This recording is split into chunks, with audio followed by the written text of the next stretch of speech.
Anyway, he came in, sat down, and in Prabhupada's main room, there's that like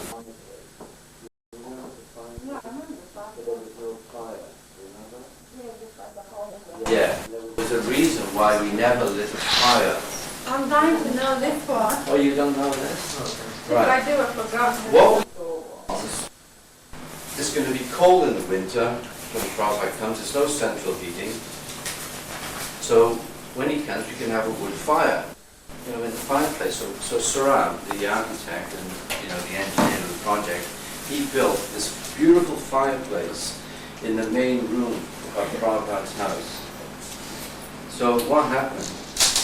Because it was so damp, because we hadn't quite finished the construction, but Prabhupada was so anxious to come into the house. We had all the bricks on the floor, there was sand covering it, on top of that we had these little thin mattresses. Later on things got very organized. One of the funny stories was that when Mahavijay joined, his mother had given him some clothes. Because in those days we never had anything. And to see a new pair of socks, So I was kind of either temple.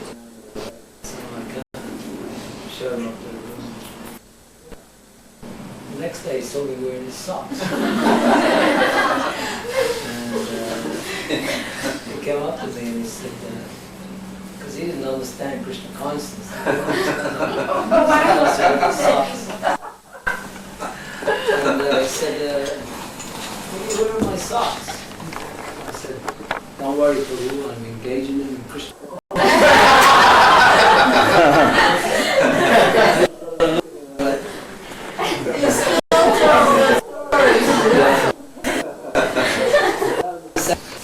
Very close in London.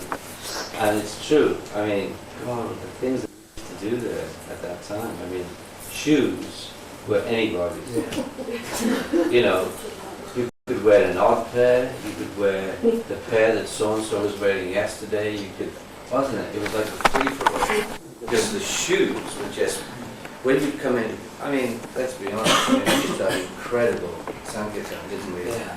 I mean, the Sankirtan, if you see the Sankirtan in those days, it was like 3 deep and maybe 20 long, wasn't it? Like 60 devotees minimum, 3 drums and about 10, 12 pairs of kirtans, wasn't it? It was really, really incredible. We used to do Sankirtan for about 6, 7 hours a day, up and down Oxford Street.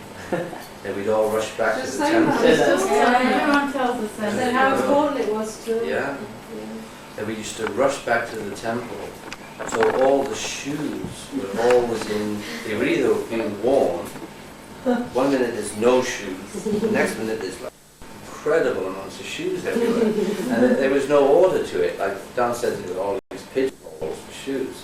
But in those days it was just, they were just piled up on the floor in an area, weren't they?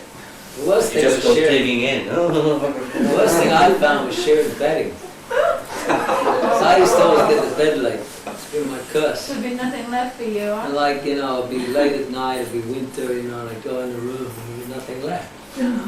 So then I used to have to sort of snug up to someone with an extra blanket, and then I'd be dragging the blanket.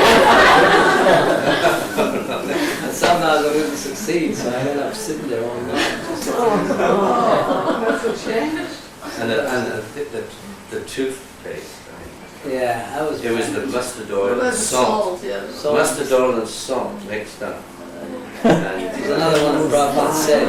Incredible. And then the shower was just like this one jet, freezing cold water coming out like that. It was about, how many brahmacharis were lined up ready to shower? Hare Krishna, Hare Krishna. All waiting and seeing everyone. Sorry, Prabhupada, brahmachari. There were different sort of people wanting to exhibit different moods, like a cold jet of water coming out of the shower. We're not this body, bro. Don't worry.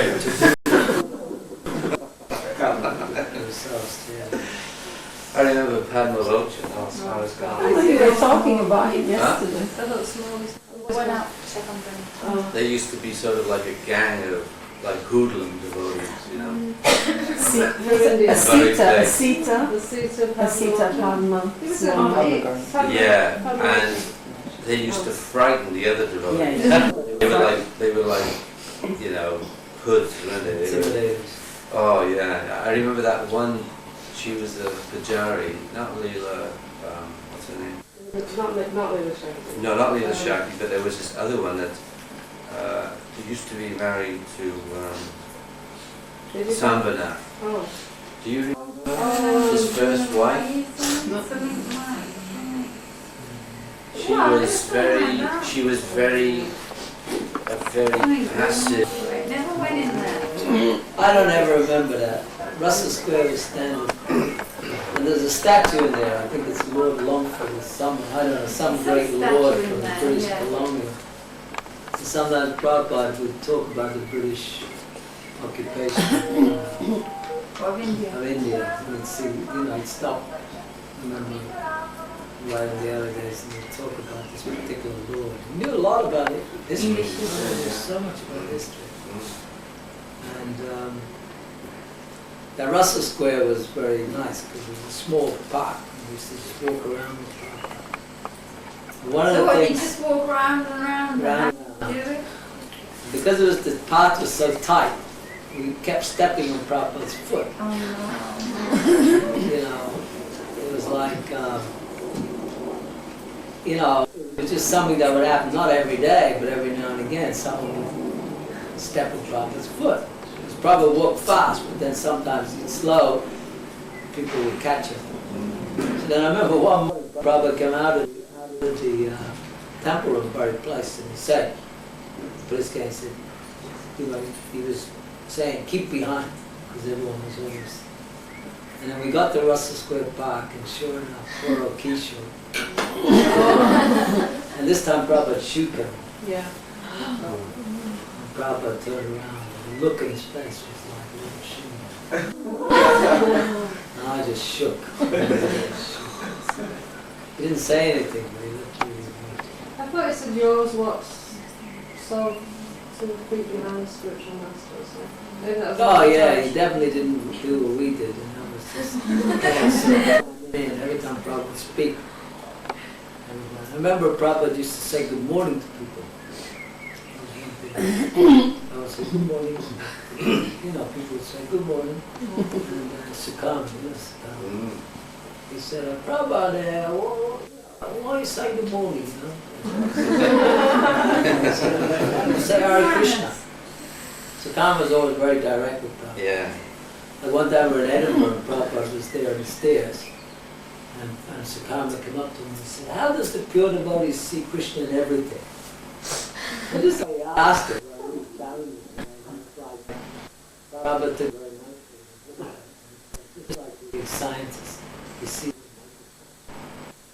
you can't see, you can. So he has the instrument. So Prabhupada said, you have the instrument. And he was the one also in Prabhupada's room one time. We listened to Prabhupada's tapes in the room with Prabhupada. And Sukama said, Prabhupada, why do you listen to your own tapes?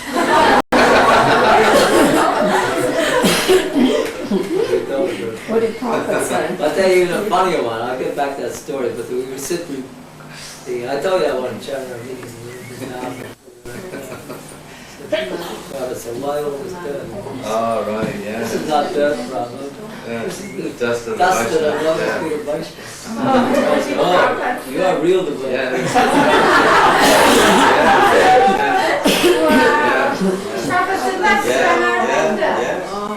said, you are real devotee. I am seeing dirt, but you are seeing dust.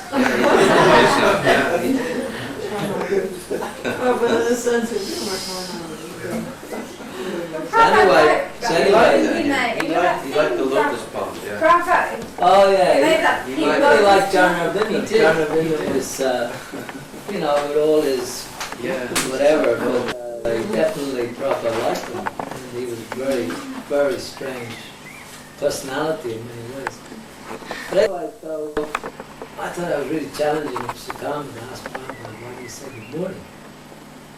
And then Prabhupada actually said to him, I think he stopped and he looked at him and he said, because if I say good morning, they will say good morning back. And then Prabhupada said they are beginning the devotional life. Wow.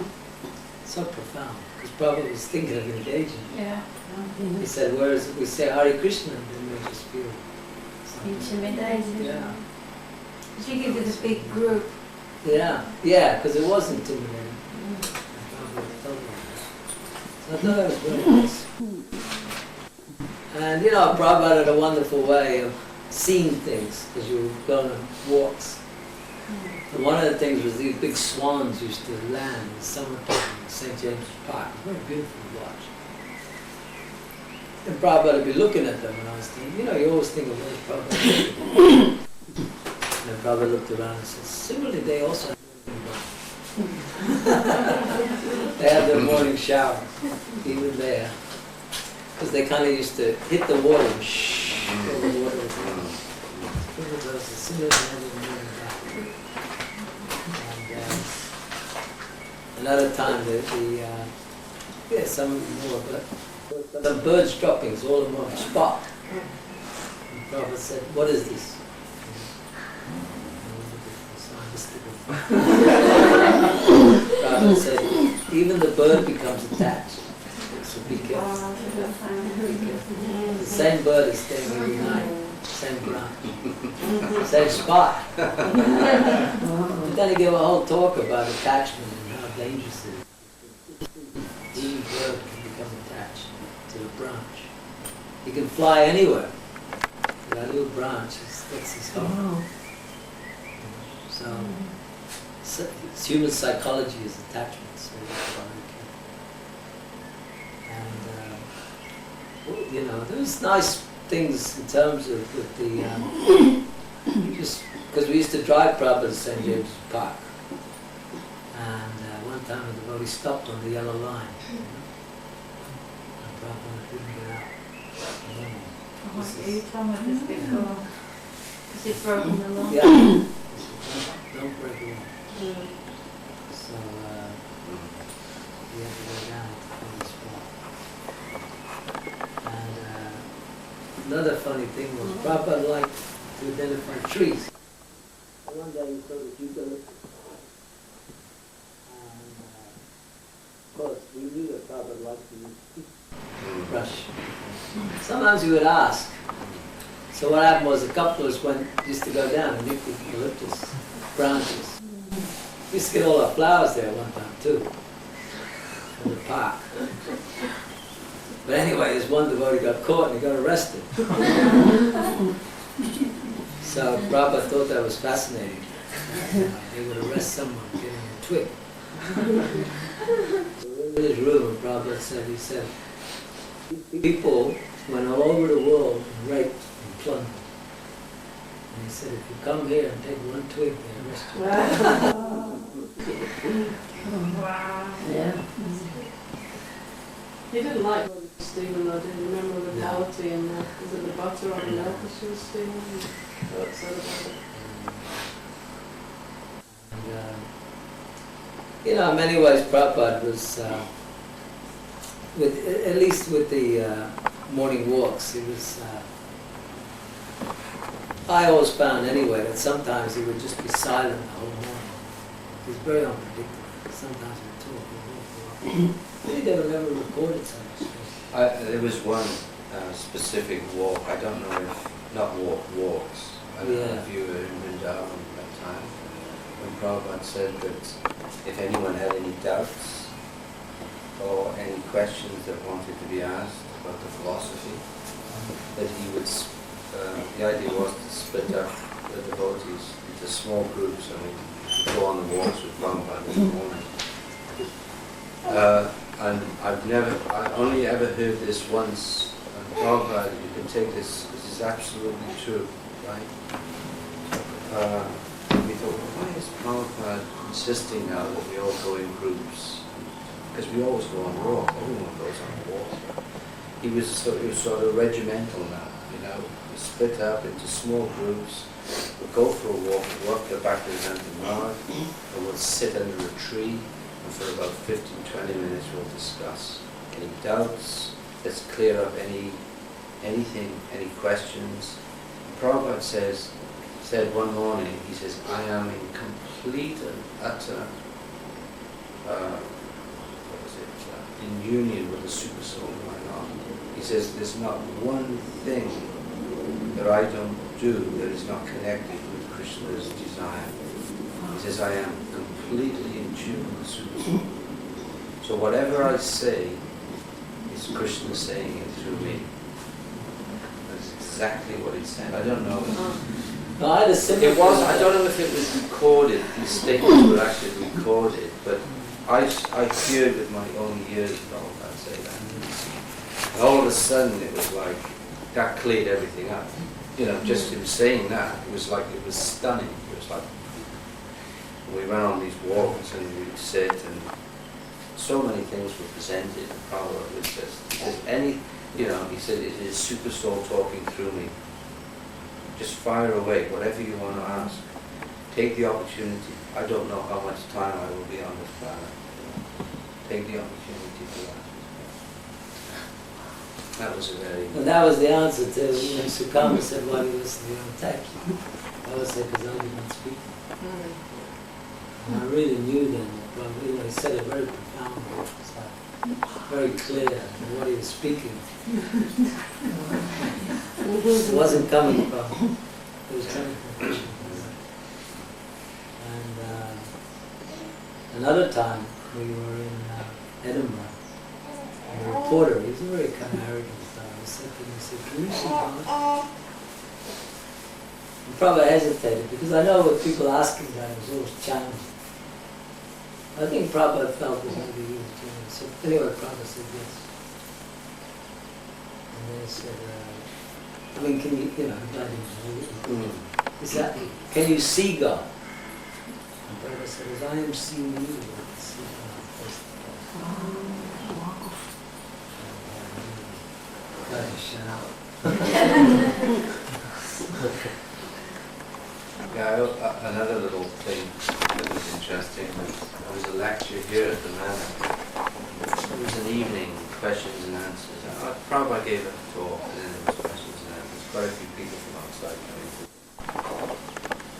And Prabhupada had finished the talk and this one chap put his hand up and said, because Prabhupada was talking about the moon. And so Prabhupada, is there a society on the moon? Just like there's a society on this planet, planet Earth. Is there a society like this on the moon planet? So there was silence for a little while. And Prabhupada said, if there is a society on 7th class planet, why not society on 1st class planet? Like that. So Prabhupada would always, when he talked about the material world, when he talked about the earth, this world that we're living on, he'd always relate it as a 7th class planet. Because if you look at the planetary systems, from the hellish planets to the heavenly planets, this is about central. There's 14 planetary systems, right? So Prabhupada said, if you want material happiness, why are you hanging around on this planet? It's 7th class. You go to the, heavens if you want planets. So I'll tell you a joke about that. Someone, when they say that intelligent aliens visit the Earth, and I said to someone, well, they can't be very intelligent, if they come here. They must be very stupid. Slow one's coming down. Maybe. Yeah, it must be coming down. Up, down, up. Yeah, they're coming Why would they down. come from up, down? No, they're not coming They're down. not No, coming. there's some reference prophet said that they come Yeah. down. Actually, Prabhupada said the moon was green ice. Green ice. And he said that that's why it's very cool. He said that and why it has such reflective, but it's fire. The ice is fire. It's a very unusual substance. And he was talking about, anyway, I remember that on one morning. I think it was a morning walk. He said green ice. It's interesting because I read this is just funny that you pick things up. I picked a book up and it was by Geographical Society. You know, one of those things you read about in the Geographical about Antarctica. So anyway, they found that because there's so much ice, that it created an effect. It was like the particles of ice float in the air, and they cause a double reflection. It's like in photography. So you have what you call two suns. They call it Mad Dog Sun. And they were discussing this in real detail, and I was kind of interested because, and then the end of it said the only other place that they've actually studied that, where it happens, it says on the moon. And I thought, why did they say that? On the moon. Now, if you think about it, whatever these scientists were into, they were probably PhDs in ice or whatever. The only effect similar to Antarctica was the moon. And they mentioned it clearly there. They didn't say why or whatever. They said that was in their place. And now, how the moon is black dust, how the heck would it give an effect that they were studying? But anyway, it was interesting because that was always in the early days. That was the big. Did they go? Didn't they? Is it true? Isn't it true? It was interesting. Probably just to adamantly always say about the moon. There's a lot of scientific evidence that they did. Yeah. Also. You had that book, remember? Yeah. Yeah, we so had much that book evidence. also. It was amazing how Prabhupada stuck to his guns against all Yeah. opposition. He never compromised. Never compromising that. He never not some in America. We used to have so many doubting. So they went another planet, didn't they? But it Well, wasn't actually the did he moon. I think he say that I thought he said they because went. I think he thought it was too heavy for us. I But according see. to the Bhagavatam, you can't leave. There's a certain distance. I don't know how far it is, but you can't go outside that. You've got to have That's why it's that dangerous. yeah, it's a long distance, but it's So not. they send satellites past into other planets. Yeah, well, They say. but also. You know, I'll tell you one of the funniest things was, without getting into a big argument on it, but when the Cold War ended, half of the places for studying other planets closed down. You know, it's like all these big things which were supposed to be, one was for Jupiter, and the Russians closed it down, you know, and actually what was it? It was just studying other countries. Yeah. They're not interested that much there. I mean, have you, one guy who was a PhD in photography, you know, he's like a big guy, he did the moon thing, but there was another guy who, one of the arguments he said, have you ever noticed, get all the photos of the Earth planet and look at them, right?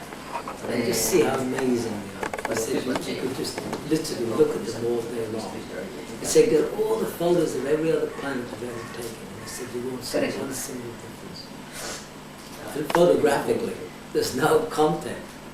You know what I mean? Yeah. Now for these people that fly all over the universe, I mean they don't even have weird structures. They're all just like holes and a bit of dust. Yeah. Now he was saying, as a reporter who's been all his life in journalism, he was saying that if you brought that as your, in other words, if you went out and that was to be your assignment, you brought it in for the newspaper, they'd throw you out.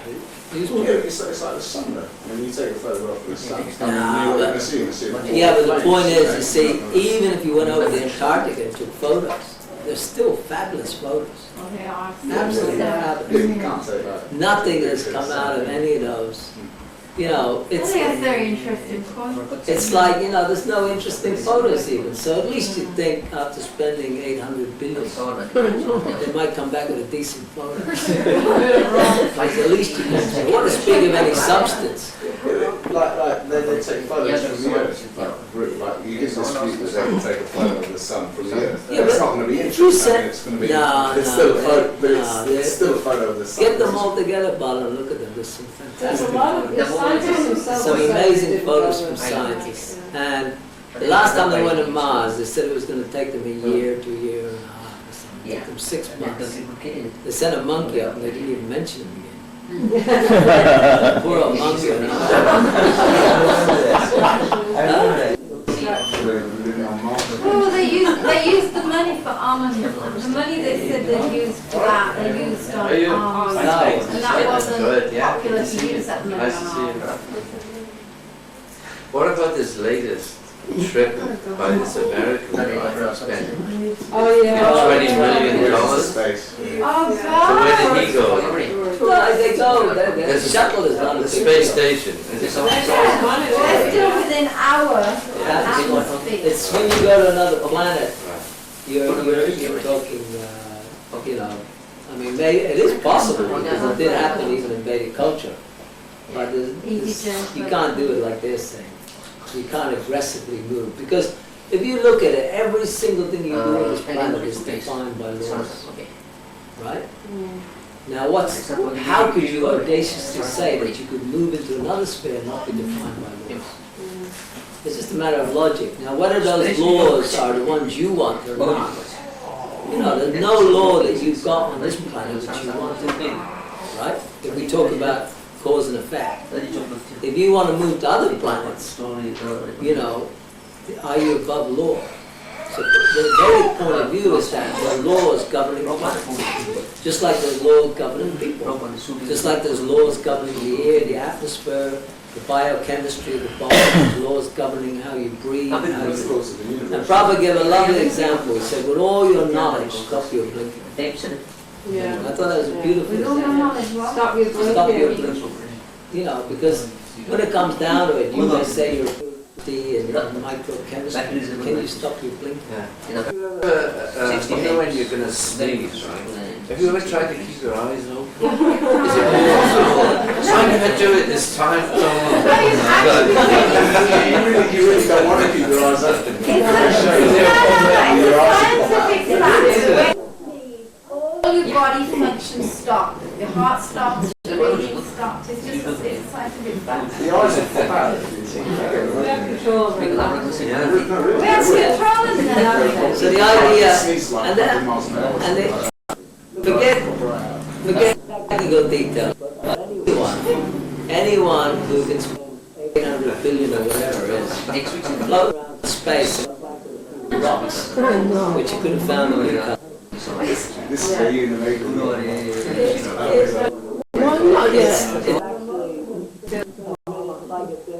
They built this stone, 800 million, and you know, they closed it down. It's the same thing. The reason they didn't sustain it or do anything with it is because they had no brains. And similarly, they went all over the universe and brought us back a piece of coal. They never found They have no brains. entity. I mean, this doesn't make sense. As Prabhupada said, there's the cheaters and there's the cheated. And the CIA, if you even study them from any angle, they are, you know, the biggest demons on the planet. They're the ones who they control NASA. That's right. What about all, you know, like these so-called UFOs and stuff? I mean, do you reckon there's these crafts that are around and entities are coming to check out or do whatever? I mean, Prabhupada said that in the Buddha's incarnation, that the planet had been taken over by spaceships.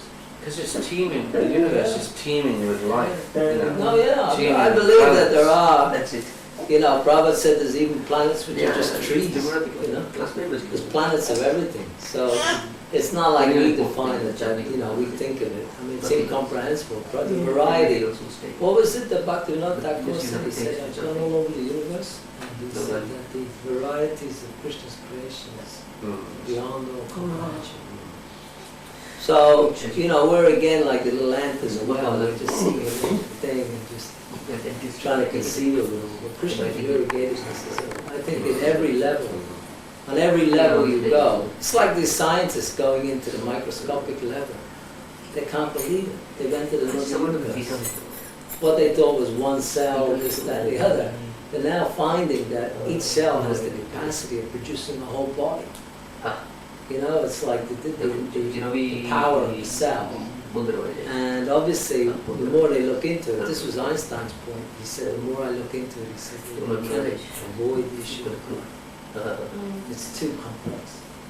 You see, in one sense, that's where I think science will go down that road. They'll become so complex that they'll realize you just can't conceivably explain it as some sort of random or accident or chance. Which is logical, because the more complex the thing is, the more complex the brain is. And it's crazy. You know, if life was simple, then the more you study it, the more simplistic it should become. Not the more complicated.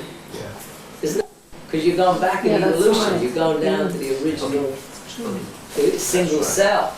So it should be the most simplest feature of nature. And it's more complex than the universe. Even Darwin could not explain the eye. No, you Could not can't. explain the eye. How did that? There's a book I got, which is it's just a book a guy did on the magnificence of the body. Each item, he starts off with the how amazing this is, how amazing, how amazing, how amazing.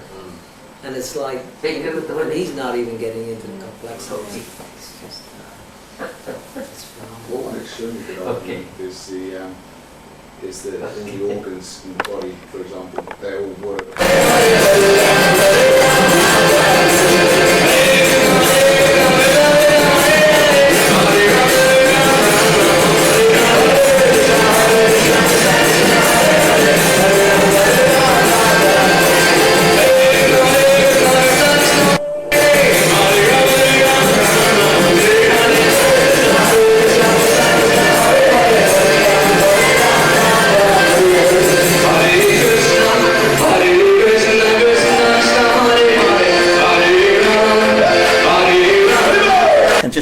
Okay, we're on record.